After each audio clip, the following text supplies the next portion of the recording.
Okay, so I just want to make sure that if I were to put everything that happened to you in one sentence, you are saying that you went into the hospital for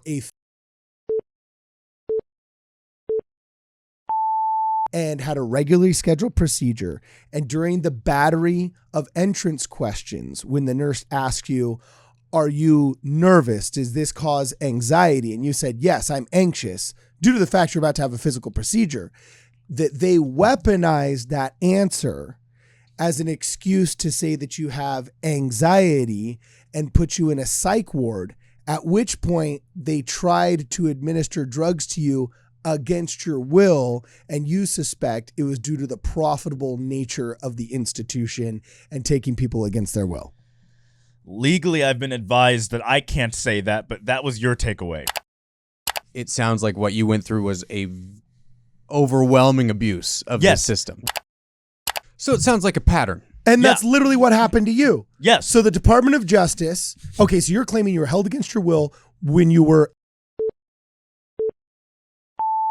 And now the U.S. government is forcing these people to pay $122 million to settle claims that they're holding people against their will for mental illnesses they don't have for longer than they should be. And all of this, to me, smacked of an illegal kickback program. And here it is in black and white from the United States Department of Justice saying that there were illegal kickbacks. Ooh, that is a bad...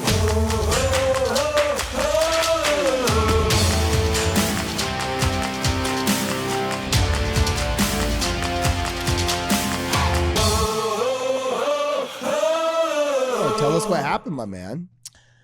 Well, I spent a week at One Flew Over the Cuckoo's Nest. Like on set, dude? They filmed No, I got actually put into a psych ward. Jeez. But, all right, okay. Well, I think we were kind of all waiting for this to happen, so... Yeah, the psych ward is ran by George Soros. That's really why. Yeah. Exactly. And your nurses were lizard people, right? Yes, they were. They were lizard people. That's funny. Okay, keep going. No, so well, usually when someone goes to a psych ward, the majority of it's actually drug detoxing. Interesting. Yeah. Okay. A lot of time it's drug detoxing. It's usually like drug or alcohol. Drug so why addicts, were you there, alcoholics. dog? What's going on? Which drugs and or alcohol? I mean, your tweet here, like I'm reading your tweet and you start out by saying, I was recently held in a psych ward against my will, dog. Yeah. Yeah, So- that's messed So up. what's going on, man? Well, basically, here's what I'll say. I didn't go to the psych ward for a normal reason. There are sort of these. There are psych wards that are independently run, that are more rehab centers, and then there's the weird ones that get sued for a lot. Yeah. Like the one I was at, owned by Universal Health Services, got fined in the group of psych wards that got fined for $170 million by the federal government. What? Yeah, for taking patients in that didn't need to be there, and for keeping them. Is this the same one that like was Paris in the Hilton. news? Yeah. Paris Hilton sued that same parent company. This is the same one? Yeah, it's owned by the same people. And so like all the reviews online are bad. So basically this place has a reputation for stealing people. I mean, I don't know how to phrase it. Okay, but so like, if I want to put this into one sentence, yeah. you're saying you got taken into a psych ward. wrongfully Okay, so detained in a psych ward. So you were wrongfully detained in a psych ward against your will. Yes. And this psych ward is notorious for abusing loopholes in the legal system to basically like effectively sequester people without their permission and not allow them to contact their families to get out. I mean, that's pretty someone bold can claim. you can make a fair argument for that. Yes. I can be careful how I phrase these things. Yeah. You know. Okay. Wow. Derry that's Brinley is going to be watching. Ooh. Whoever Okay. and Derry Brinley is Satan. Okay. So So- what happened? oh my What was their false pretense? Well, basically, these guys know I have, right? So I go into the hospital to get and that's the part I want bleeped out. No, I got it. So as I'm there, I like, you know, they send like the nurse in, and the nurse, they ask all the questions. Everyone's been in there. You could be getting a paper cut, you know, thing, and they're like, okay, are you sexually active? Yeah. And they're always like, when's the last time you were sexually do you active? have mad And it's like, cow disease? You know what I'm saying? yeah. And it's always like, well, if I say never, I look like a loser. Yeah. If I say 5 minutes ago, I look like a creep. Jeez, you know. So, basically, it's like they ask all those questions, and then they ask, she's like, okay, well, do you have anxiety? Are you feeling anxious about X, Y, Z? And anybody in a hospital for any reason is going to feel anxious. Okay, so I say, yeah. Now, I didn't say, I have crippling anxiety. This is the worst thing I've ever experienced in my entire life. I don't know what to do. I can't think straight. Everything. Like, I didn't give one of those. I'm not on meds or anything, right? Yeah. Then from there, they have the caseworker who talks to you, and they have the caseworker and they ask questions. Do you have a history of depression? And but the way they ask the questions is a way where you have to say yes. So if I ask you, Brad, are you clinically depressed? You would probably say no. No, yeah. If I ask you, have you ever been depressed? You would probably say yes. Yeah, I think most people would answer that with a yes. Well, yeah. I mean, if they're trying to be honest and complete in their answers, then they're gonna be saying, right. Have there ever been times that I've been sad? Yeah. And this is where being Mormon's a little bit like, well, how honest is honest in this? Like, what's gonna happen if I just say, like, yeah, there was that one weekend when that chick broke up with me and I was really down. They don't exactly. Well, that's the thing. You think you might just be talking to someone to kill the time, or because they want to get like an actual let's figure out what's going on, not because they're looking for keywords to get you to a place that they can make more money off you. And that's what these things are. So now when you go to a hospital, I admonish you not to answer these questions in an honest way. Like, oh my gosh. No, I don't think you should, because just have doctors you trust. Yes, work with doctors I'm trust. sorry, in 2022, those doctors are few and far between, right? That's why you got to find them. Find a good doc that you trust. Okay, now you sound like an apostle who's like, just find a good girl to marry. Yeah, it's not that difficult. It wasn't that difficult. And Russell Ballard, it wasn't that hard when there was 5 girls in your city in 1912. But you know what? It's a different ball game now. So anyway, okay. So if I want to sum this up, just so I make sure I got this correctly, everybody knows that you were taken to a psych ward against your will because you disappeared, and I was getting frustrated. I was like, "Why isn't Kwaku calling me back? What's going on?" Right? And then you don't have, by the way, a minute to tell everybody. Yeah, there's no phone call. There's no Why? mass text to everybody. Hey, I'm going to be. Why wouldn't they let you? Because the minute everybody you know and love finds out you're being taken somewhere against your will, the mobs money happen. Yeah, well, and the money stops because they get like $6,000 a night for different ailments. The hospitals do. Oh, you know what I'm saying? Like, so if you know that you can stretch, a hospitalization an extra 2 days and there's an empty bed and you're a hospital administrator, I mean, there's a financial incentive. No, they have. That's how they make money. Super messed up. For these people, human beings are cash crops. So the fact of the matter is that's what happens. And then from there, once they check enough boxes of keywords, they can take you to a psych ward. And they take you in an ambulance so you can't get out. And they literally will strap you down. And so I'm in this ambulance bed, no injuries, no bleeding, nothing. They shoved you in an ambulance? Yes. Who's going to have to pay for that? The person that they're sequestering. Yeah. What the heck is that? Yeah. So they make you pay for the things you don't want. You've been held against your will. That's why these lawsuits happen. So anyway, it's a crazy process. But the thing's called sheeting. Let's see if I have it here. The sheeting process, at least in Utah, there's a blue sheet, a pink sheet, and a white sheet. The blue sheet is, yeah, you got to talk a little bit more into your microphone. So I know I'm trying to get the. Is that gonna have like any personal information? Maybe on you need it to that scan needs to it get blurred out. Maybe you need to scan it, send a card, so we can put it on in post. Okay. Or I can block out my social security number. And yeah, that's what I was gonna say. So anyway, the sheeting process is one of the most criminal things, unconstitutional things I've ever seen in my entire life. It is the piece of paper that allows doctors and caseworkers and psychiatrists to arrest you. Now, when you say that to people, the first reaction is, doctors can't arrest people. They can. Doctors can arrest people with this sheeting. So if a caseworker writes down Brad Whitbeck, I think Brad Whitbeck is a danger to himself and others. There is no jury. There is no trial. You will be taken by nurses and police to a psych ward against your will forcefully. You have to have 2 doctors agree, right? Oh yeah, you have to have 2 doctors agree. There's no time frame though. So and by the way, it's not hard to find 2 doctors that are okay with a kind of corrupt process. That's like if Al Capone and I don't know, Easy Eddie happen to agree on something that yeah, so and so's got to go. You know, he's becoming a problem. To be fair, this could be very useful in situations where someone legitimately is a danger to themselves or others. It seems like it's good when it's working the way it's supposed to, but if abused, it's giving. The military is good if it works the way it's supposed to. Yeah. But unfortunately, there's a 1.7 million dead Iraqis now because of us. Yeah. So it's giving doctors a pretty liberal amount of trust to say... An insane amount of power. Yeah. To say... So I talked to one, at least one caseworker and one doctor.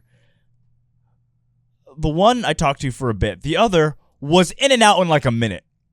And that was the other guy who signed the paper. It was like he sat down... It's tired. It's early in the morning, and he's gone. It was not it wasn't like I was talking to one guy for 40 minutes and another woman for 40 minutes. This is not like an exhaustive, you know what I mean, like interview where they're like, let's get down to the nitty and gritty and like let's look up nothing like that. Mm-hmm. Okay, there should be. If you're there for less than 5 minutes, you should not have unless the guy's like, I saw fairies and the fairies tried to attack the grandmother. You're like, what? Or you're like actively attacking the nurse, right? Like if you're walking around with a stolen scalpel saying that like, the Care Bears told me to do this, then you know what I'm saying? Yeah. Anything less than Borat behavior is not something that you could, you know what I'm saying? So anyway, that's what happens. And they take me. So when I get to Provo Canyon Behavioral Hospital, it is the creepiest damn thing. So first, they give me this sheet called a sign-in sheet. And a sign-in sheet sounds like a normal piece of paper. If you go to a hotel or something, you got to sign in. The first thing on the sign-in sheet was a paragraph talking about how I agree to be medicated. I was not given a list. Yeah. I was not given a list of what these medications were or anything. Just that I agree to it. No way. Yeah. And they're like, you have to sign in. I'm like, I'm not going to sign in. Just administer you horse tranquilizer and stop your heart and then say, well, he agreed and it was an assumed risk. Like, what? See, this is one of the parts about the American medical system that I dislike the most. And one of the big issues with it is hospitals have to operate in this way because of how sue-happy Americans are in general. And so now we have this weird wall of things that they've built to try to... Not Americans, boomer Democrats. Sure, whatever you need to say. But they've built this wall of like anti-litigation stuff around themselves that probably can be abused in a lot of ways. Just like what you're talking about here, Kwaku. That's freaking weird to just go in and say, I agree to having medication given to me, you know? Well, okay, so I just want to make sure that if I were to put everything that happened to you in one sentence... You are saying that you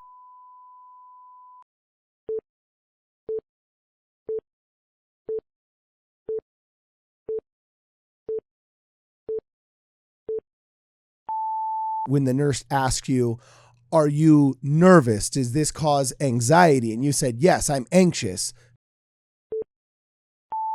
That they weaponize that answer as an excuse to say that you have anxiety and put you in a psych ward, at which point they tried to administer drugs to you against your will, and you suspect it was due to the profitable nature of the institution and taking people against their will.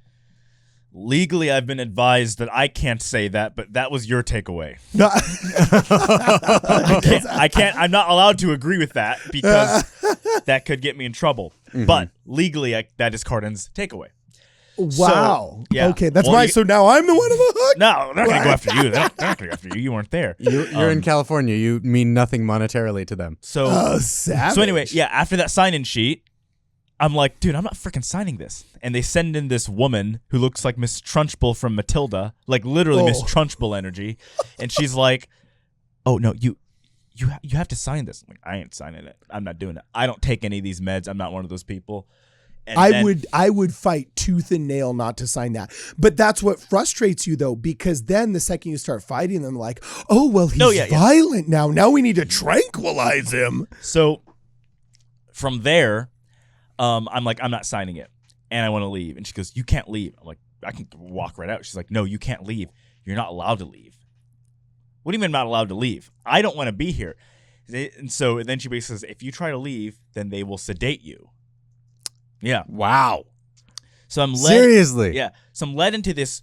It's like 5 doors of like fob doors you have to get in to get out. Wait. You were straight up physically threatened with sedation as the end result of having admitted to being anxious.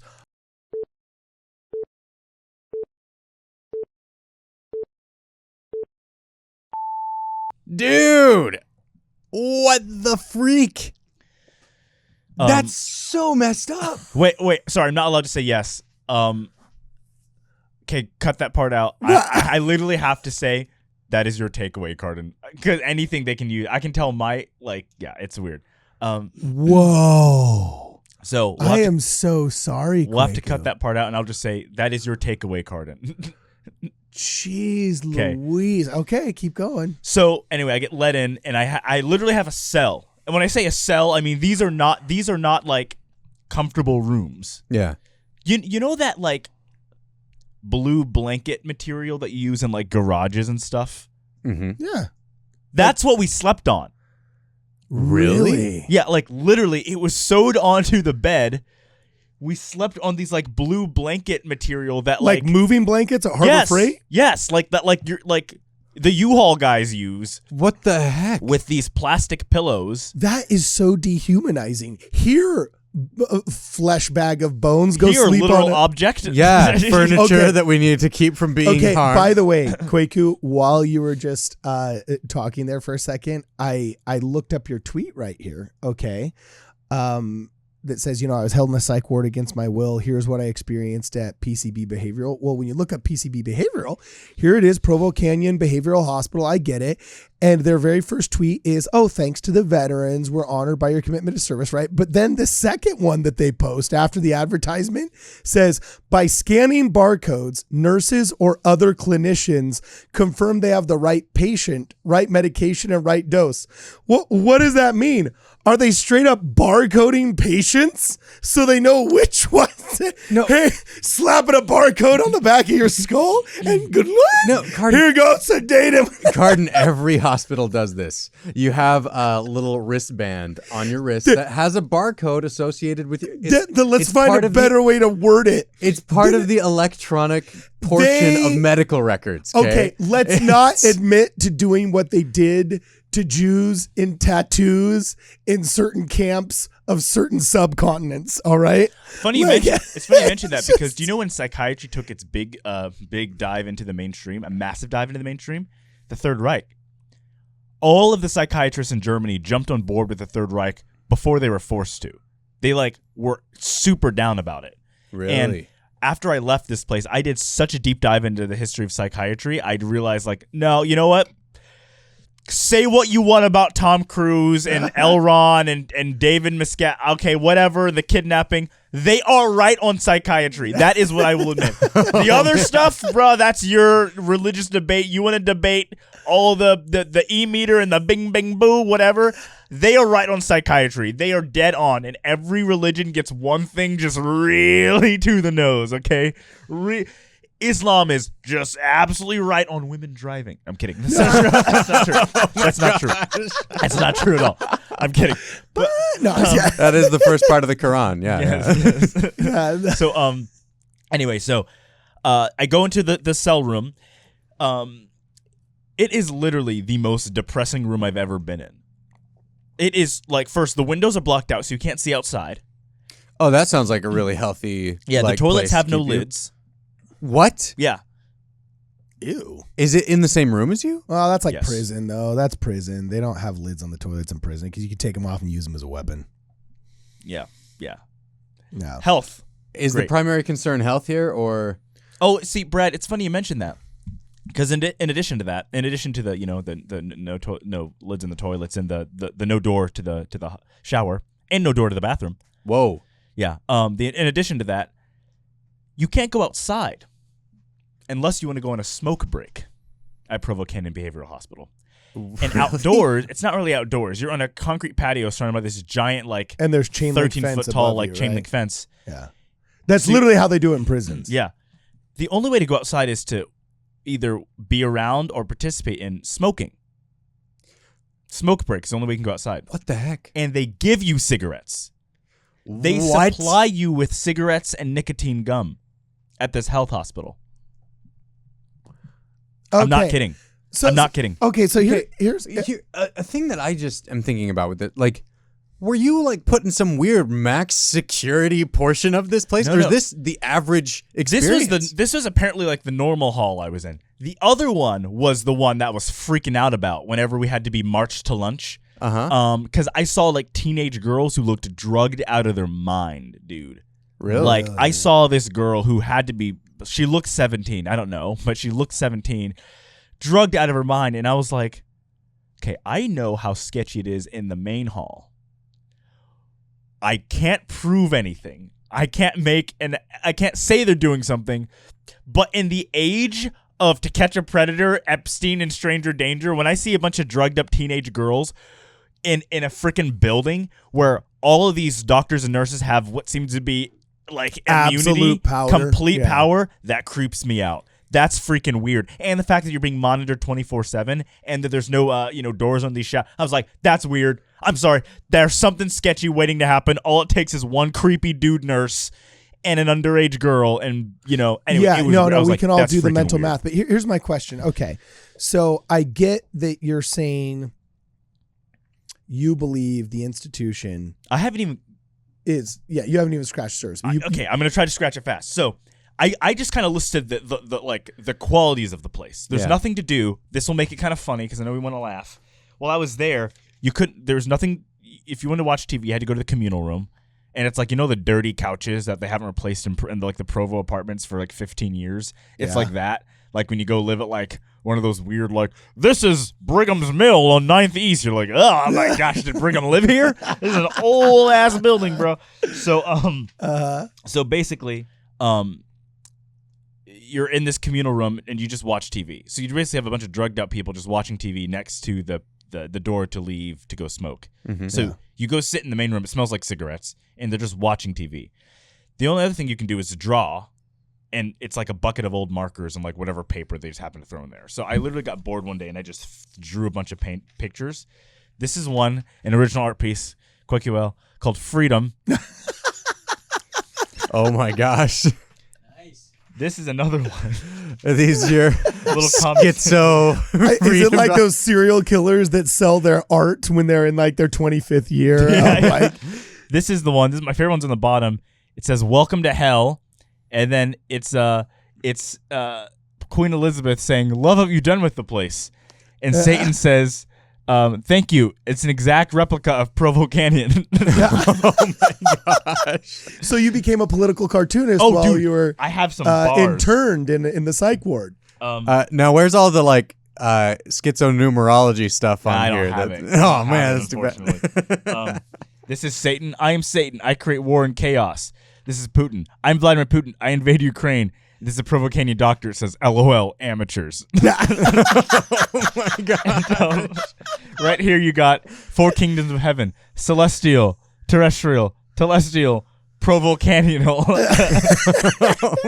So I literally just made like a bunch of, and my goal is to leave them there just to piss them off. Yeah. But I was like, I probably should take them so they don't try to imprison me again. So yeah, look at his crazy drawing. But that's all the additives. The real corruption here is the way the system itself works. So you're taken there against your will, and they give you, and on this blue sheet or whatever, it'll say you can only be held for 24 to 72 hours. Well, I was gonna say, how did they hold you for a week? If we all know. Well, first, those 24 to 72 hours don't include weekends. What? Oh, no, that happened to me. I literally had the FBI guy that held me over say, you're a punk kid and I don't like Southern Californians, because his wife had ran off with a Southern Californian. And he said, it's a 3-day weekend. I'm holding you until 5:15 when I know the magistrate's gone, because you'll have to sit for 3 days in a federal hold before your 24-hour clock starts ticking. What? My 24-hour hold lasted 4 days. in maximum security. What the And heck? the FBI guy straight up told me, Special Agent Todd Palmer in Salt Lake City, FBI, he literally straight up confessed to me, he literally said, I'm tired of you Southern California guys thinking that the rules don't apply to you, you rich trust fund babies. He didn't realize that I'd overdrafted in order to buy my plane ticket, right? You know what I'm saying? And he literally just told me, it's like, you know how the villains monologue in movies? And it's like, why are you saying what you're doing? They can't help but gloat. And so he literally talked about how I'm going to hold you until I know the federal magistrate's gone, and I can hold you up to 24 hours. So now I only have to hold you 5 hours until I know the guy that's going to let you go on this big nothing charge is gone. And I get to screw you for 3 days that you will have to pay for. You know what I'm saying? Just because I can. And because it doesn't include weekends. Yeah, you're right. Okay, so keep going. Wow, we got a good little group here. Just commiserating about how the federal government has. Well, this, by the way, here's what's funny. I just want to address this real quick before, the comment. We're going to get some stupid anti-Mormon comments who are like, well, actually, Mormons, if they believe in God and religions, actually just shows that you belong in a psych ward. Because if you hear whatever, look, I don't care if you like my religion or not. What should scare you is not this coming from a Mormon. What should scare you is the fact that your constitutional rights have been eroded like that. Like that. You can just be taken. It's medical tyranny. They were arresting pastors for singing church hymns in Idaho outside 6 feet from each other. And just because the state didn't like it. Across the street from a Walmart, right? Yeah, across the street from the Walmart. And then now, like for some reason, the statists and the authoritarians and the evil people in this world have figured out that Americans and Mormons are stupid enough to believe, well, if it's for medical protection, then any constitutional right inspired by God, Constitution inspired by God, you know what I'm saying? Then now it's gone. And so it's literally just medical tyranny. That's all it is. And I think one of the reasons that they use this is because there is a justification within medical, like for the good of everyone around us medically. That's a good justification. But then they twist it and use it in a way that's just insane. Well, yeah, and this is sad because my wife worked in Boise, Idaho. She was a psychology minor. Okay, no, she was a psychology major. I was the minor. Sorry, she was a psychology major, and she had like a year-long internship with the criminally insane. Like people that sharpened sticks and stabbed out and by the way, they were minors.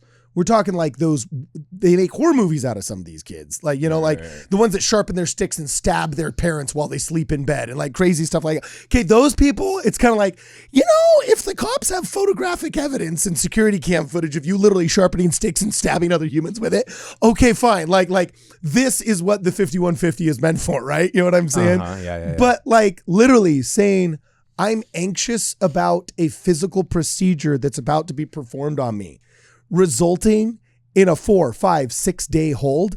Do you know how many people confess to petty crimes they did not commit just because they can't miss a day of work?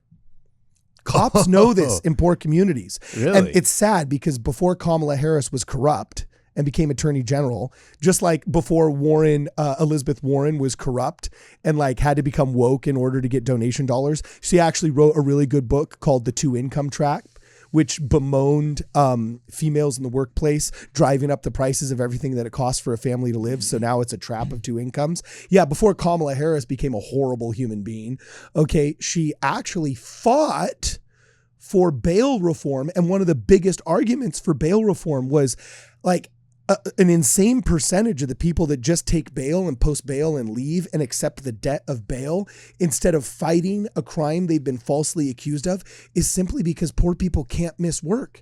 If you call up your boss and you're like, look, I got falsely accused of X, Y, or Z thing, and it's just cheaper for me to assume $2,500 of bail and plead down to a misdemeanor or a small felony than to fight this in court with money I don't have. It's a corrupt, bad system that needs reform. And you know who tried to team up with her?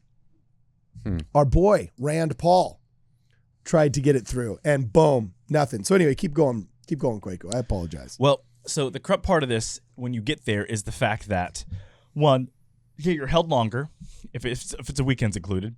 But if you do not sign that sign-in sheet, then you're opting to not be treated, which means you're a liability. And you can't be dismissed by a doctor. You have to be dismissed by a judge, which could take 1 to 2 to 3 weeks, which they have to hold you longer. So basically, agree to be medicated with medications that have not been listed to you, or be held for what could possibly be up to a month, and then have to go to court. Wow. So that's how these people work, right? Now, imagine if you are a, because there's a number of people that have very, they have a lot of mental health issues, okay? Yeah. So let's take a person who is suicidal and put them there. Do you think a suicidal mother who's got kids at home, who has to buy them food, has to pay for rent or mortgage, who is now gone for perhaps up to a month with just about zero information given to the children and the husband, how do you think she's going to be when she leaves? So you look up this place online, and the amount of people who are saying, I was way worse off when I left than when I got in. Mm-hmm. Your mental health is worse when you leave. You're in debt more when you leave. You're probably addicted to nicotine just because you wanted a chance to be able to get out and see the sun. These places make things way worse. So they're really, unless you're literally like the bully kid from It, that was like killing his dad, and he's like being controlled by the clown. Yeah. There's not a reason for you to be kept in this way. Dude, I'm sorry to I don't care interrupt if you're depressed or suicidal or any of those things. None of those things warrant what actually goes on here. Yeah, well, and the federal government frickin' agreed about that. Look at this, bro. So I lampooned this one where they actually put barcodes on human beings, right? But look at the very next one. It says, Happy National Stress Awareness Day. If you or someone you know is feeling stressed out, try these effective tips to manage stress before it becomes a problem. So they just straight up, just said, the thing that you claim. By the way, I bet the comments on that for. are rough. Click on the comments on that one. Okay. I bet they're getting lampooned because now they're being outed as complete manipulative liars. Okay, whoa, no, it was going to make me actually make the comment itself, and I don't want to get, lampooned for this. But, okay, if we just click on the tweet. Yeah, I see. If we click on it, let's see what some of these people said. They said, you guys deserve a lawsuit. Oh my gosh, look at this. You guys deserve a lawsuit for the harm you have caused some of your patients. Holy cow. Let me see. What stresses people out is being held in your facility against their will and being abused while they're here. Oh my gosh. Wow. The way you treat your patients is disgusting, and you do nothing to actually treat your patients. Instead, you abuse, berate, and perpetuate the illness for your own gain via money generated from the use of your drugs. Shame on you. Every evil you've done will come to light soon. Oh my gosh, and here's the guy that you mentioned, Kwaku. Fire Dr. Brinley or delete your account. Is Dr. Brinley the guy that held you against your will? Oh gosh, I haven't started on Dr. Brinley. That guy is... Oh, yeah, that's a bad guy. Oh my gosh, and look at this. Respond to accusations about Dr. Brimley's abuse, and you just abuse people and expect people to post like nothing happened. Oh my gosh, and look at this. Oh my gosh, Kwaku, here's your claim about them prioritizing smoking by only allowing you to go outside if you have a smoke break. It says, all of these aren't even possible when it comes to people in your care, providing unhealthy food, encouraging smoking, and taking drugs. When someone shares their feelings to a doctor, they get verbally abused. Care to explain your hypocrisy here? There's not a single positive comment on this institution. And by the way, I get it. Like if you're a divorce lawyer and you've got a Yelp profile, I'm not expecting, the person that say, I made out with like a bandit against my husband. I have a video coming out the minute I get off this trip where I do a deep dive into all this, and I bring up the receipts of the lawsuit. I bring up other people's reviews that came before I was even there. Mm-hmm. It's crazy the stuff that's happened. Yeah, so it's hard. The world of online social media and medicine is really messed up because you'll have actual good doctors who will not prescribe abusive uses of like opioids, painkillers to people who are addicted to them.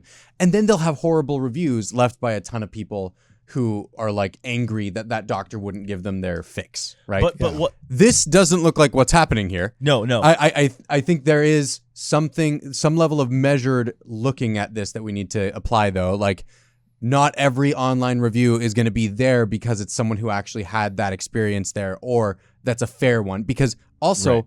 medical facilities can't respond because of HIPAA violations, right? So when you have people talking about like, hey, respond on social media about this person, they can't. Right. Here's why I want to go into how about that can also be a little bit of a con. Mm-hmm. So obviously these people are replying to this because I kind of blew this up on social media. Mm-hmm. But what happened when I blew it up was it only blew up because a bunch of other people were like, yeah, this literally happened to me here. Yeah. Oh, man. Yeah, So this- some of Yeah. these people are like, they're speaking from their own experience, and some are just outraged that like they've seen all these collective people say, yeah, no, this happened to me. These are evil people, right? So I'm fine leading the cavalry charge. You know what I mean? But let's talk about the corruption. So the first level of corruption is the fact that the doctors are not on your schedule. You're on theirs. So when you say, I need to be released today, by the way, this is the week before Halloween. This is when we have our massive college Halloween Yeah, you're event. a party planner, bro. Like, and we don't do parties with 10 people. We're talking thousands of people. Tickets, massive concert festival setups. Like, this is a big thing. And it's at Zions Bank Stadium where the real Salt Lake soccer team does their practice. Like, this is a big freaking event, okay? I'm in charge of it. Nobody on my team can contact me. No one doing the tech can contact me. No one doing the tickets. No one doing security. None of these people can contact me at all. Man. So they're like, what's going on? How are we getting paid? Is this thing still happening? All this, what is happening? It's a big deal. First, taking someone away who is in that position, who has all these people looking after them, what happens when he gets out? And maybe you have an event that's bombed and now you're 30, 40 grand in the hole because of this place. It's You think their mental health is financially- going to be a lot better? No, it's just like the predatory bail programs where you're better settling out of court for a lowered sentence of a crime you didn't commit just because you can't miss out on the work. Right. So basically, you recognize, So are you going to be like Paris Hilton, become an advocate against... bro, I will work with, I will resurrect L. Ron Hubbard's body to go work with the CCHR. I don't care what I got to do, dude. Now, I will. so here's my question, because here famously, even in BuzzFeed News, we all remember when Paris Hilton testified that she was abused on a daily basis at a treatment facility for teens. Was this the same treatment facility? That's the other one in Provo owned by the same people. Oh, so it's not the exact same facility. No, It's- she was at Provo Canyon School. This is Provo Canyon Behavioral Hospital. Wow. So there is a serious trail. So it's United Health Service. Those are the people Okay. that own it and run it. Mm-hmm. Look at this. So although Provo Canyon School marketed itself as a premier treatment center, it was as if it was hell itself was on. Sorry, it was as if hell itself was on her earth. Hilton said, and that's exactly what you put in your Provo cartoon. Canyon School, which remains open, has faced widespread accusation of mistreatment, including beating, drugging, sexually abusing clients, and cutting them off Wow. from their families so they can't get help. So nothing. Wow. This is not just Kwaku having fun, like on the podcast, we're like roasting, antis or making conspiracies and having fun as we drink Red Bulls. Like, I'm not the first guy, you know what I mean, to say this. Like, this is a plentiful amount of people have already come forward and said this is really bad. So when you're there, you go up and talk to the nurse. You go to the nurse station. You say, look, I need to talk to a doctor today because I need to get out of here because I have a massive responsibilities that you've taken me from, and I do not want to be here, and I should not be here. The answer they give is, okay, we'll tell the doctors. All right, can you tell them right now? Well, we'll call their office, and if they answer, then we'll leave a voicemail. And I can also send an email. The process of actually getting information to a doctor, which should take 0.2 seconds, ends up taking 3 hours. And the window that the doctors are actually there, they get in at 9:30, 10. They have meetings till after lunch, and they leave at around 4:30 to 5. So you have a small couple hours of windows to talk to these people as they're dealing with all the patients in the hospital. So they make it impossible to actually have real time to get cleared by a doctor so they can keep you there longer so they can make money off of you. So you're a human cash crop to these people. And what makes it even weirder is every single time I wanted something sent to a doctor or I demanded, look, I need to talk to a doctor now because I have to get out of here, their answer was always, okay, if they can make it down today. There is no if they can make it down today. They need to be anything here else. now. Yeah. Like, I don't know how holding people against their will is like nonchalant to you. And this, like, and it's so important that we get this right, because we need to have a trustworthy system for those people that are a legitimate threat to society. But you've never done you've never abused any kind of drugs. You have no criminal record, like literally. And unless you're doing, as you said, Borat behavior, like walking around with a sharpened broomstick trying to stab random people in the mall, like this should not be the way it goes, or else it completely discredits the entire system. Carden, you might be mentally unhealthy. All of Utah is mentally unhealthy. It's cold and overcast for 8 months out of the year. You think we should just lock everybody up? In fact, where did that attitude come from? That's literally how they justified putting people in literal camps. This is how psychiatry gained that footing. This is what Stalin did, was he'd say, oh, you don't agree with the beauty of all of us being equal Workers' Party participants, and you must be mentally ill. And by the way, that means you need to go to the facility for the mentally ill north of Siberia and the freaking North Pole, where you're just going to freeze to death. This is where that idea was mainstreamed, came from communist Europe. It came from Stalin, and it came from Germany, this idea that you must institutionalize people that your accredited professionals have deemed to be mentally unstable. Yeah. It's kind of a weird, almost like Spanish Inquisition sort of thing, in a way. Like, you have these people who are given the power to just say, oh, well, they answered the questions that we asked in a way that we think justifies these actions against them. Right. Oh, and there was no recording of how that question was answered that was analyzed by a council of 60. It's like Twitter, where like their appropriate comment committee is just like, oh, well, that was a mean comment, so we need to get rid of your, just get rid of your whole account altogether. And I want to just say again, like you've said, Carden, there are situations that this is actually a useful and maybe necessary system. Yeah, but it sounds like Kwaku, you were dealing with between. Let me tell you, Paris Hilton, she's fine. She's also stable. So come on, that was a good joke. I got it. No, but I do think like it sounds like what you went through was a overwhelming abuse of this system. 100%. And so like that's just crazy, dude. But again, this is why I say the people in there, the patients are just human cash crops to these people. The whole point is to keep you there, rack up the bill, and make you pay for those medications. So, first is after days of being there and having this horrific communication system, you don't have a phone, you don't have a laptop. There's 3 communophones you can use. And you have to call the people. By the way, nobody in 2022 has like other people's numbers memorized anymore. So if they're nice enough to let you have your phone to write down some numbers, great. But if they're not, then whatever number you have memorized from that one camping trip in 5th grade, that's now just becomes your contact person. Did you have your mom or your family members? I finessed. I was able to write down 1 million numbers. I have them actually written right here on this page, right? Okay, so were you able to get through to any of them? I was. I had people working like tirelessly trying to get me out of this place because they're like, this is very, very bad. Why did you call me, dog? You're literally like, I'm in California. Yeah, it's like, okay, you're okay. It's family. But the people I know are psycho enough that I think even a psycho ward would be like, whoa, we ain't messing with literally, that. I was like, No, you guys need kidding. to break me out of this place.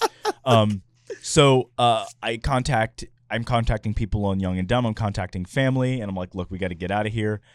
Now, the only way to get released very fast is to be released AMA, which is called Against Medical Advice. And to be released against medical advice, you need what's called a collateral person, which is just as dystopian and creepy as it sounds.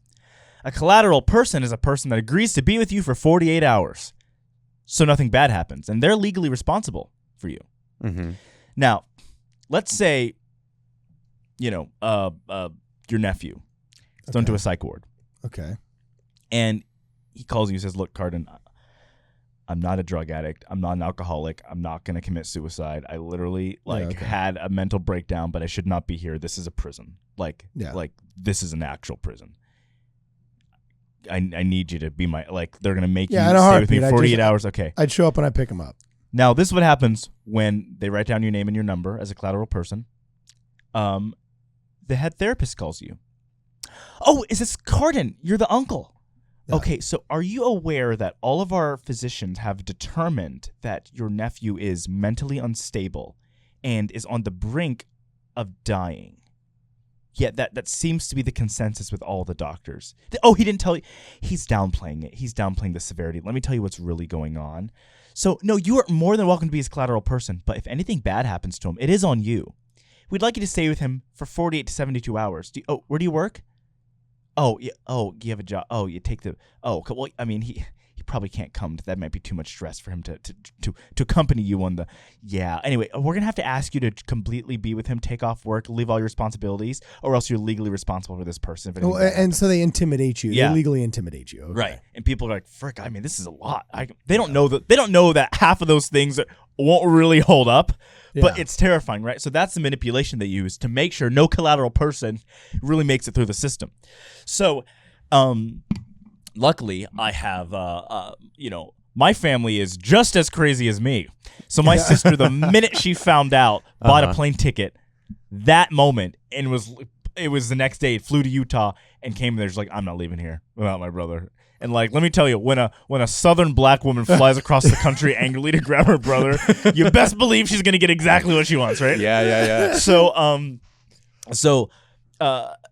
anyway, I'm there for Wednesday through is it Wednesday through Monday or Wednesday through Tuesday? Wednesday through Tuesday. Mm-hmm. That was a long time, bro. Yeah. So it's taken forever. It's horrific. It's terrible. And every single time I want to get a message to the doctors, it's being delayed for quite a long time. Now I finally meet with a doctor, Derry L. Brinley.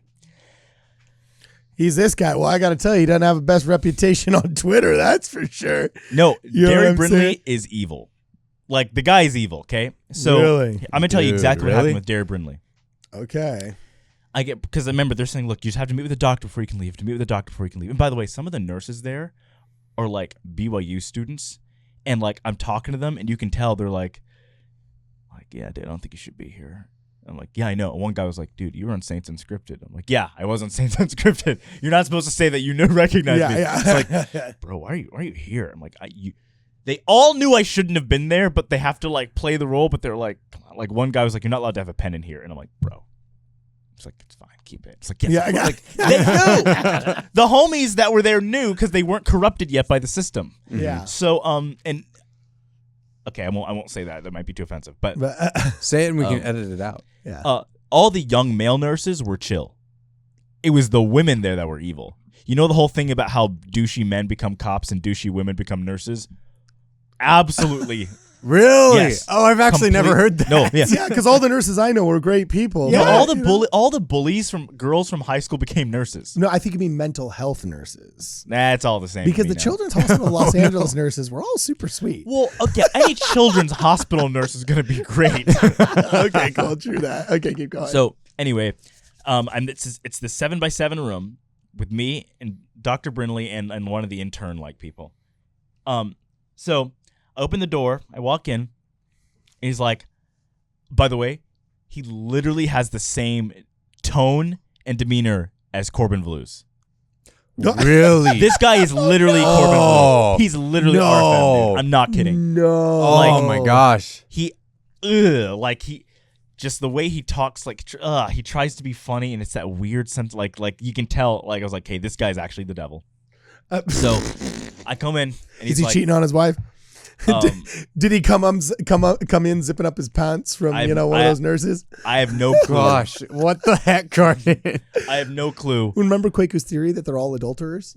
When he says it's a wicked and adulterous generation, that he wasn't talking about. For sign. Yeah. It's 6 for a sign. Okay, keep going. So I'm like, he's like, how are you? And I'm like, not great, obviously. I really just want to get out of here. And he goes, you're not going anywhere.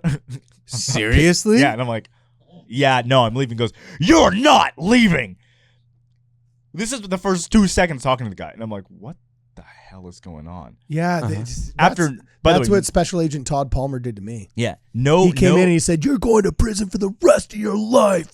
like, and just started screaming all this stuff. It's like, whoa. It's like a shock and awe technique. Yeah. So he hasn't heard the story. He hasn't heard anything. All he knows, without any actual information coming from me, only what he's read on a sheet, he's already determined, I don't think this person should leave.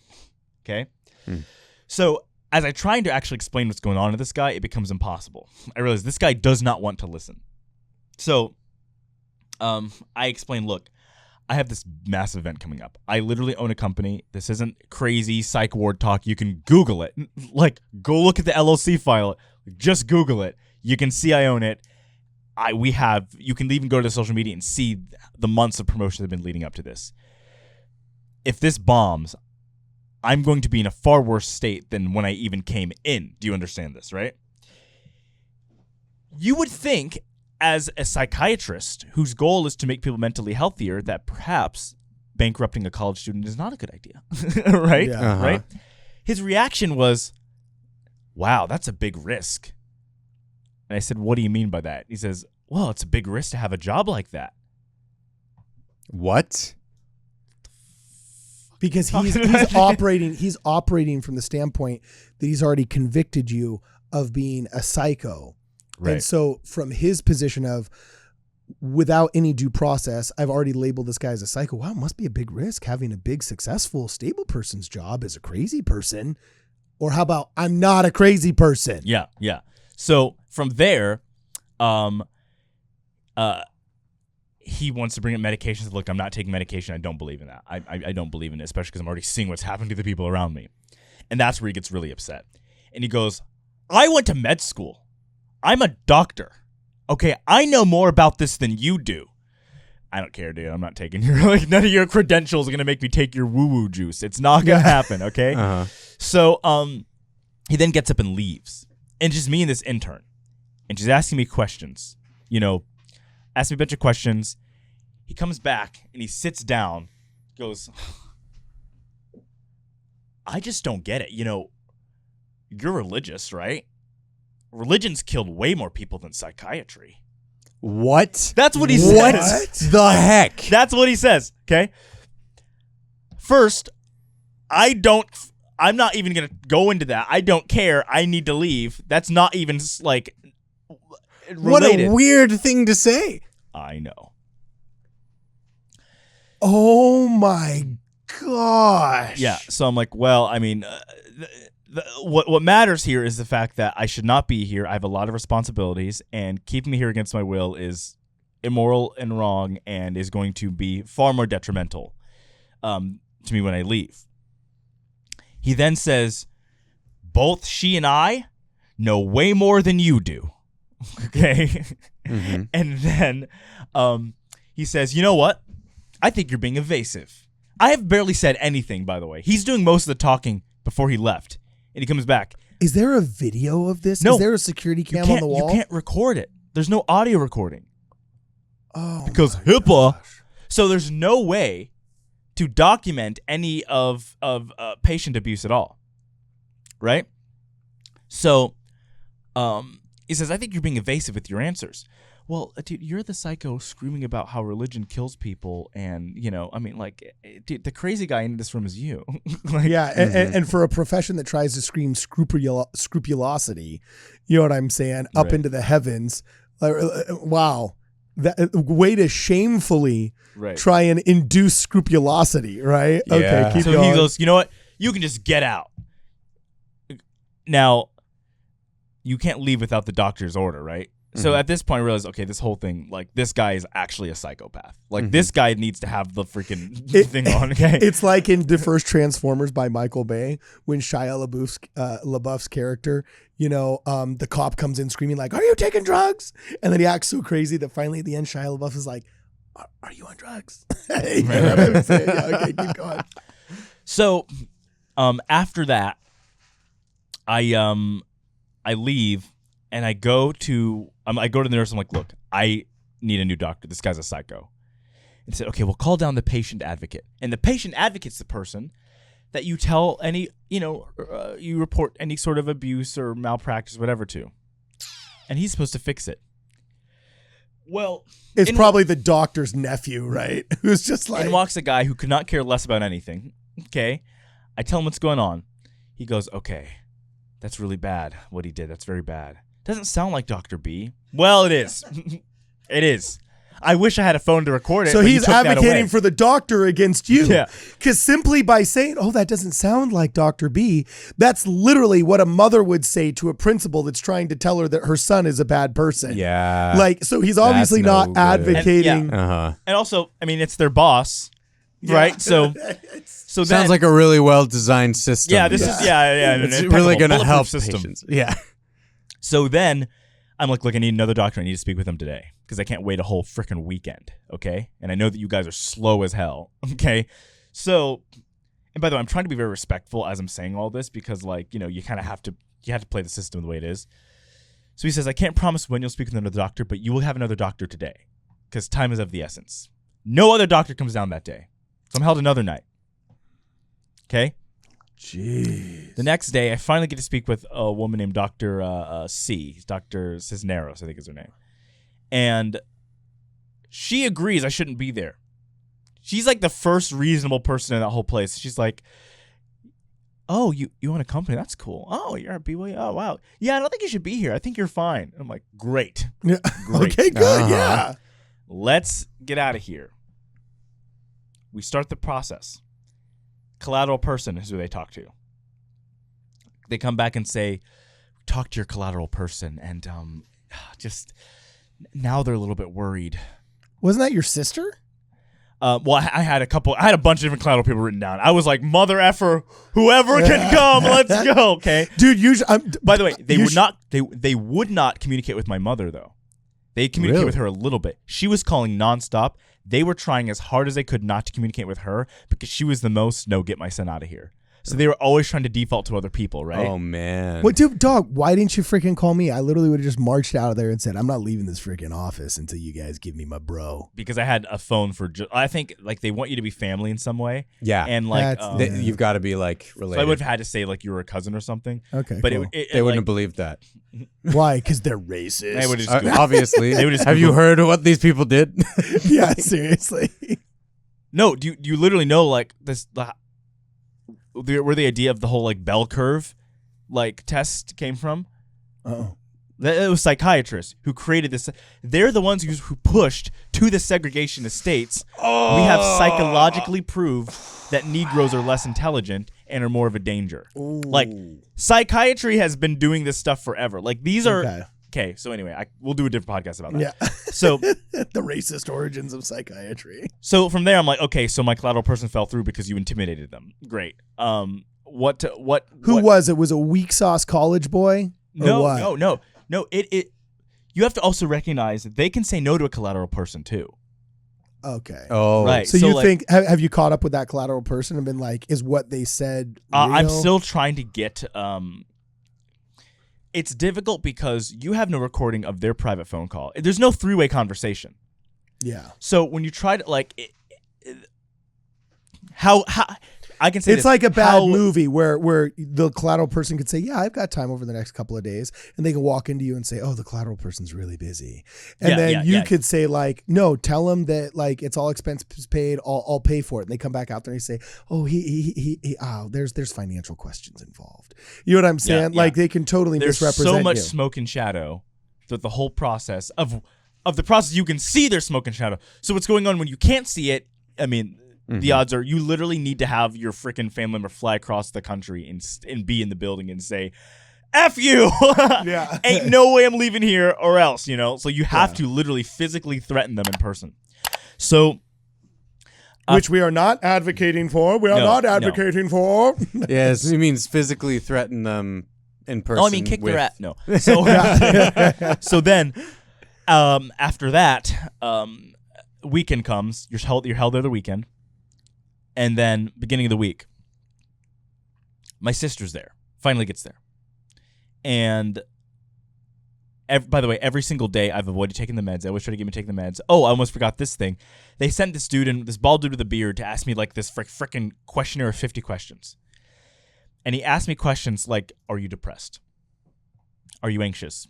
And the answer was, do I feel depressed?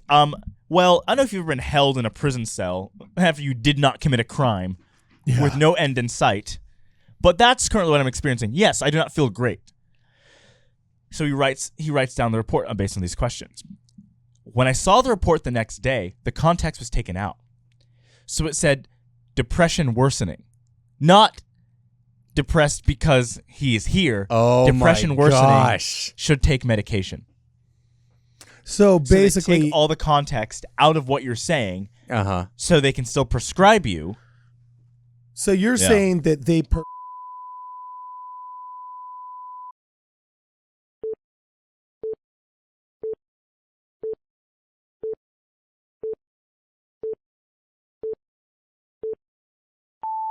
that as an excuse to hold you against your will in a psych ward under the guise of anxiety, and that instead of veering away from that MO, they just doubled down. And when you said, well, now I don't like the fact that I'm here being held against my will, in addition to trying to recover from this, process or this procedure, they just doubled down and said, oh, condition worsening, need more drugs. Right. And then you're going to get more anxious from the drugs, and they'll say, even worse, we need to give him 3 of them now, right? Yeah. So that's how these people work. So when I saw the questionnaire, I was like, okay, this whole thing is a manipulative system. Like, this is ridiculous. And that's when I recognized, okay, this is about drugs. This is about getting people on drugs so they can make money. So from there, I finally, have another meeting set up with the doctor. This is the next week. Mm-hmm. And I had told the patient advocate, I cannot have Dr. Brinley. I need a new doctor. They gave me Dr. C. And anything else, if you want to report, you have to just write the report and you put it in a little Dropbox. And everything's fine after that. Just kidding, because after that, a state auditor has to come and audit the hospital. That could take 3 to 5 business days. You don't know when they'll come. And by the way, since you have nothing, you have no way to document any abuse. You have no way to actually share with them any recording, any photographs, nothing. Just the testimony of this person of questionable sanity. Yes. Versus our wonderful doctors. Illustrious doctor. Yeah, Right. yeah. And so that's how they get away with this stuff. So, like, a state auditor's not going to do anything. Yeah. They'll just be on their best behavior when he comes. Yeah. Right? So that's how it works. So, as I'm getting my final exit interview, they gave me Dr. Brinley again. Oh, boy. Right. And I was like, look, I do not want Dr. Brinley. I do not want Dr. Brinley. Like, okay, we won't give you Dr. Brinley. We won't give you Dr. Brinley. In walks Dr. Brinley. Yeah, in walks Dr. Brinley. He walks into one of the rooms I'm in. He goes, hello, can I borrow thee? That's what he says. What the freak? Yeah, literally what he says. Is he just was he trying to be make a funny? joke? Because I'm religious. Borrow thee, like using like old Yeah. Like, was he trying to be funny and just... It's that weird It's that RFM type of funny where he's trying like who's like, I know what this debate is called. 3 Men and a Baby. yeah, And like it's like shut up, yeah, you boomer okay. bitch. It was So- Oh, my gosh. Cut that out. He was not bad because he was a boomer. He was bad because he's bad. Okay. He got really angry when we called him a boomer, though. So keep going. So then, my sister's already upstairs, so I know like I'm getting out that day, because I know how my family works. You don't become the assistant basketball coach at University of without being kind of a cutthroat being. let's block out the school, right? But you just don't like, you know what I'm saying. So yeah. I know I'm gonna get out, and he's like, look, you just need to confess all these things before I can let you go. So he says, Spanish he Inquisition. says, whose fault is it that you're here? I'm like, your fault. Like it's this process's fault. He goes, no. Whose fault is it that you're here? And he wants me to say it's my fault that I'm here. And I didn't answer it. And he goes, it's yours. It's yours. What the heck? And I This said, is literally a Spanish Inquisition moment. yes. Like, Kwaku, was he really behaving that unprofessionally? Like mono to mono? Absolutely. In fact, he's so bad. One of my friends, her name is Brooklyn. She was there at Provo Canyon for like a year. The first thing she says to me, she doesn't know anything like about like exactly what happened. She's about to hear all the information. The first thing she knows about Provo Canyon, she goes, "You didn't get Dr. B, did you?" Oh, really? Like, I did. She goes, I dated his son. He literally told all this information about me that was not true to his son. That guy is literally evil. Every patient I talked to in the actual hospital too was like, no, Dr. B is evil. Like, he's literally evil. Like, I am not exaggerating here. And I know I have a record because the show is funny and we exaggerate stuff and we goof off. Like, that's the point of the show. It's called Midnight Mormons. Like, half the time we're literally drinking Red Bulls and freaking just goofing off. I'm being serious. And other testimonies are already online where you can read this is how it is. Other people online have already talked about Dr. B who experienced with them, Derry Brinley. So I'm not exaggerating. That's how this guy is. Man, I need to do something to go back in with a recorder. You know what I'm saying? Just record everything and just take these guys down. Okay, so how do we wrap this up? Like, I usually feel like there's some kind of didactic moral to the story that must be taken out of one of these podcasts we do, but I don't know what. Find a doctor you trust. But it looks like you can't.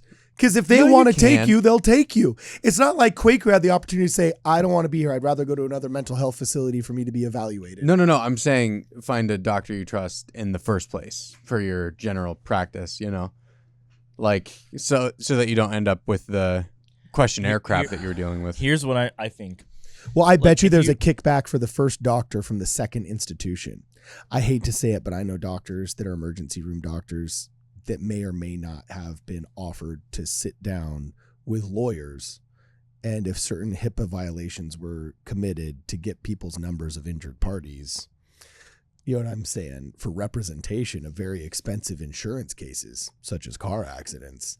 You know what I'm saying? Like, there's all these just corrupt kickbacks that go in between different institutions where you're just like, oh man, you know what I'm saying? So anyway, keep going. Well, basically, my recommendation is this. I get that certain people need mental help and people have a lot of issues and they need help. After my experience at a psych ward, I'm sorry, I'm not going to trust what the professionals and the experts say, because those are the exact same people that were abusing patients and those freaking teenage girls. I know the church doesn't like them.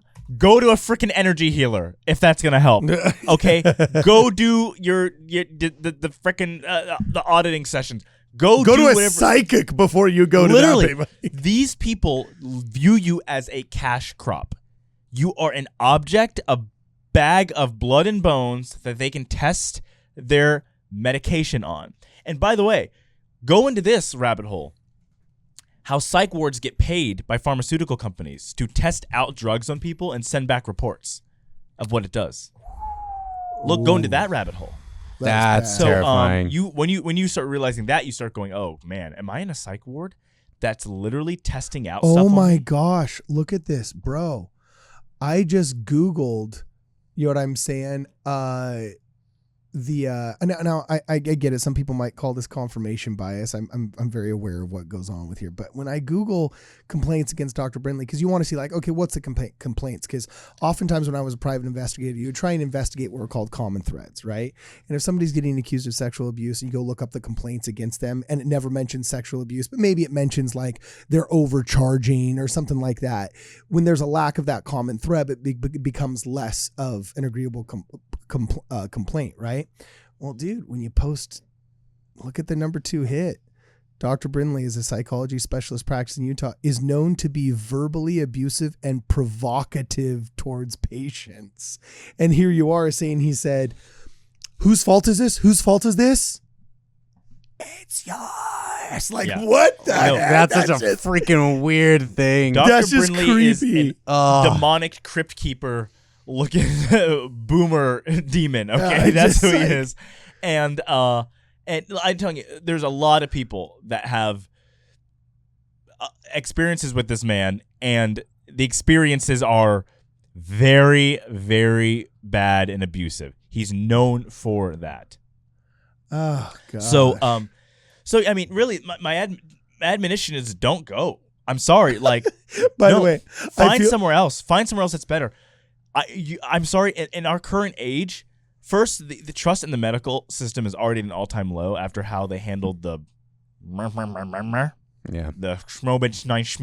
Yeah. But at this point, when you were learning how these guys make money and how they take advantage of people that are mentally ill for gain and using them as cash crops, don't go to these people. And this is part of finding a physician that you actually agree with and can trust.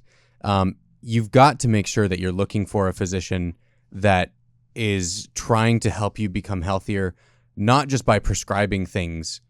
If they are prescribing things, they're doing it in a way to help you overcome symptoms that can then help you change the behaviors that got you in the place that you're in. That's not what Tom Cruise said.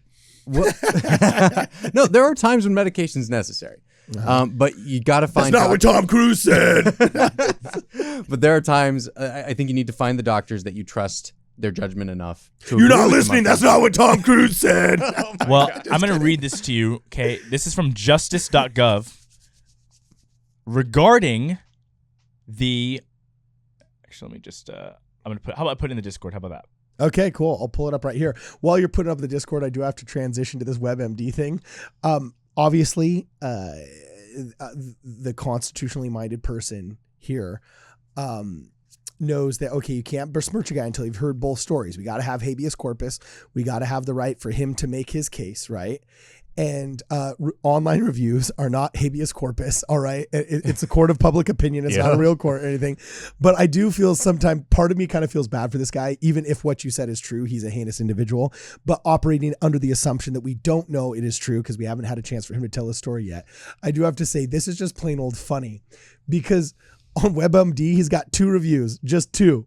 So he's got a 2 out of 5 star rating because the algorithm has chosen that a 1-star review mixed with a 5-star review equals a 2-star review, not a 3 or a 2.5. But number 1 review coming in 2022 says, is known to be verbally abusive and provocative towards patients intentionally. Quote, right? Well, the second one is 5 stars and says, he was a great psychiatrist. I would highly recommend it. He really listened to me and took what I was saying into consideration. I appreciated him greatly. You know what I'm saying? Who wrote that? Probably Dr. Brinley. Yeah, it's probably Dr. Or maybe it was, the patient advocate you were talking about that says, doesn't sound like Dr. Brinley. So, okay, rock on. So, wrap this, bro. Wrap it up, I baby. put it in the Discord. Oh, okay. I forgot we're going to the Discord. And while you're pulling that up, okay. I think this online review system for doctors is actually a real problem that needs to be solved.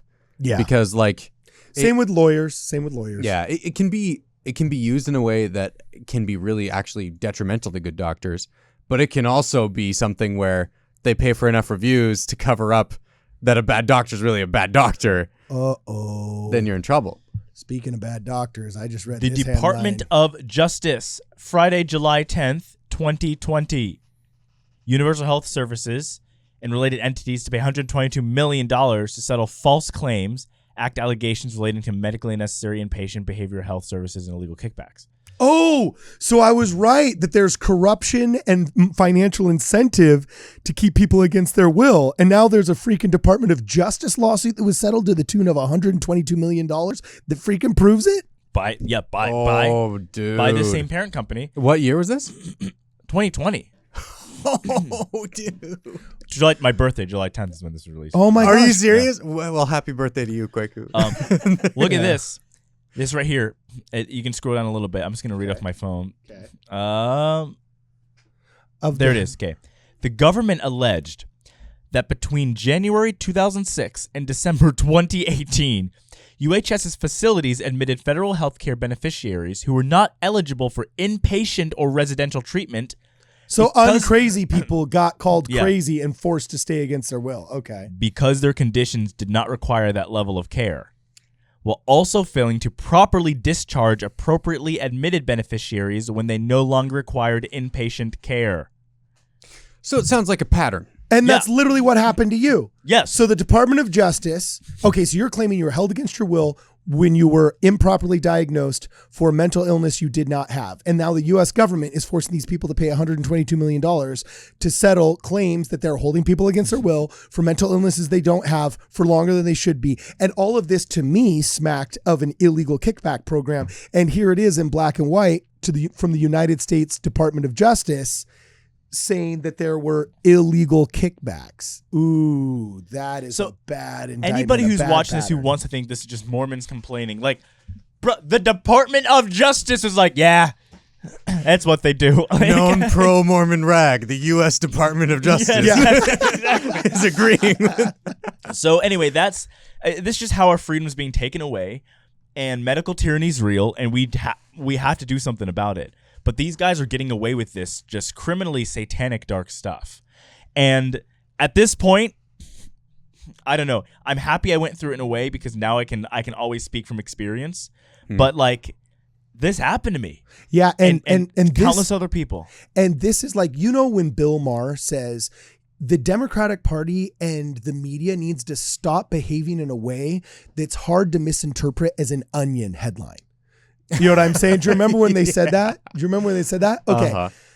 If you think Scientologists are so bad, you know what I'm saying?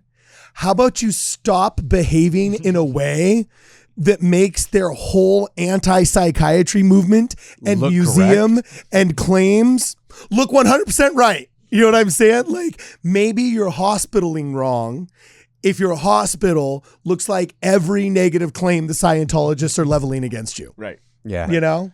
Dang. Okay, so do you want to end this one? Or you got it all out of your system, bro? No, I think that's enough. I mean, okay. Just by the time this is uploaded, my video will be on my channel. Just go to my Kwaku channel and just watch. It's a long, in-depth explanation where I give a lot more quotes and I go deeper in. But just know that this is how it is. And also, just so you know, he will be selling the artwork that's been, Honestly, though, executed. I think there's one more I didn't include. It will be available. Here's also what I wrote to pass time when I was in there. Okay. I draw these cartoons to let off steam, but please don't let it distract from the fact that provocating behavior holds people in prison against their will because they worship Dr. Kraft. I wrote, I literally hate this effing place. I demand to be released immediately. This is kidnapping. You should all be ashamed of yourselves. I hope you have guilt for the rest of your lives. Heart. Heart. This here says, George Washington, hear ye, this country shall be built on freedom, holding the Constitution. And then a doctor with octopus legs wrote, there goes my plan to open a hospital. Oh, no. And then a patient says, is this jail? And Satan says, no, it's Provo-Kennedy Behavioral Hospital. We keep you a patient because we love you. And then right down here, Provo-Kennedy Behavioral Hospital, iPad, we own you, please sign, and a stack of money saying, what the F? And the money is mental illness patient's bank account. So I just made a bunch of art. Maybe I'll sell it for like a cent each. But yeah, I mean, this is literally like... Okay, and in the comments, if you guys feel that you have been abused by the same organization or have a similar experience, please let us know. Tell us your story. I want to call these guys. I want to see what's going on. I literally went to stage a protest. Okay. It's just cold out. Proving you're not crazy. Yeah, it's freaking cold out in Utah right now. But let me tell you something. When summer comes around. Can I channel Greg Locke for a minute? All right, we might as well just start preaching for a minute, all right? Yeah, sure. Oh, yeah. You ain't seen crazy yet. Let me tell you something, Provo-Canyon Behavioral Hospital. You ain't seen an insurrection yet. You ain't seen mental illness yet. What? You God-hating communist America, you'll find out what an insurrection is. Of all the things to yell at a camera. I'm going to become obsessed with you and wear your makeup. I'm going to stalk him and become obsessed with him and wear his makeup and his dresses and use his skin as a coat like the ancient Irish did. And then what else? Dr. Brinley, I'll eat your ass. I will eat you. I'll eat your ass. I will. There's the headline. Kwaku threatens cannibalism. Hey, I'm not David Levitt. Take it easy. Oh, snap. Okay, this is Midnight Mormon. See you guys in the next program.